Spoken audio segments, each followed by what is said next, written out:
Okay, so let's talk about some very basic poetry or literature analysis. And in this case, we're going to examine simile and tone together.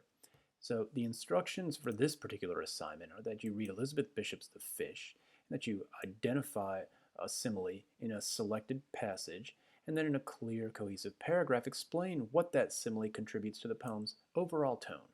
The first thing to do is to read the poem from beginning to end and figure out what you think the tone is. Don't try and do this assignment just by reading the tiny little passage. Make sure and read the whole thing and have an idea of what you're going to argue as far as tone. Once you think you know what the tone is, then come in and look at this passage and see if you can figure out the simile. In the passage I've given you here, we can see that the lip is grim, wet, and weapon-like. A simile is a comparison that uses like, as if, the way, than. These are all ways to build a simile. And a simile doesn't have to be straightforward. Elizabeth Bishop doesn't have to say the lip was like a weapon. She can kind of mix it up a little bit and say weapon-like. So here's the simile. It's bold and it's underlined. And we now have to find a way to connect it to the tone. Well, the way to do that is to write a nice little paragraph that begins with a claim.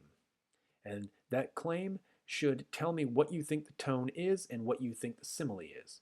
So let's take a look at my claim. I say when Elizabeth Bishop compares the fish's lip to a weapon, she's using this simile to establish a competitive tone. Now, I bet you didn't come up with this poem being a competitive tone. You probably found something else, and your idea is just as valid as mine. The idea with claims is that they need to be proven. So I have to prove this claim, and you have to prove your claim, and the way to do it is with a little bit of evidence. My evidence is coming right from the poem. Other parts of the poem that aren't quoted here in this passage, instead, I took my evidence from elsewhere in the poem. So, to prove this competitive tone exists, I'm going to say prior to this weapon simile, most of the comparisons are to soft feminine objects like full-blown roses and a big peony, so flowers, very feminine.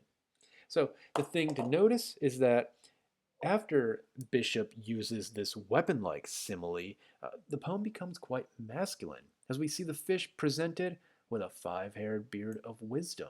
That's very masculine. And immediately after this manly image, the speaker proclaims herself triumphant in the struggle and lets the fish go. Now, it's really important to notice what I'm doing here. I made a claim that I have to defend. I think this poem has a competitive tone, and the simile helps us see that. I then gave you some evidence to support my claim that, indeed, there's some sort of a feminine thing going on, and then there's this masculine thing going on. The next part is called warrant or justification or explanation. Notice I'm not going to explain these similes to you. It would not make sense if I come along and say, by saying it is weapon-like, Elizabeth Bishop is saying the lip is like a weapon. We don't need that. We're in college. We need something that's more interesting and insightful that helps the reader understand where we are coming from as writers and thinkers. So I'm not going to repeat anything here. I am just going to explain how I pieced this poem together. So I'm going to justify my evidence by saying immediately after this manly image of the five-haired beard of wisdom, the speaker proclaims herself triumphant in the struggle and willingly lets the fish go. The feminine and masculine play off of each other to show that women can conquer the outdoors just as easily as men. Where the fish has previously escaped from five other sportsmen, this sportswoman catches and releases it on her own terms, and she succeeds where others failed.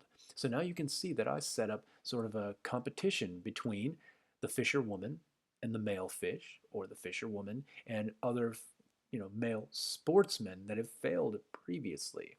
So, overall tone of the poem, I say competition. This simile that I had to look at here, I say, offers the competitive tone between male and female. Because before this simile, the poem is feminine. After it, it's masculine. And the woman, the feminine, ends up the victor in the competition. So I hope this helps you understand tone and simile and a little bit about building short analysis of poetry and fiction. If you have any questions, shoot me an email. I'll be glad to help.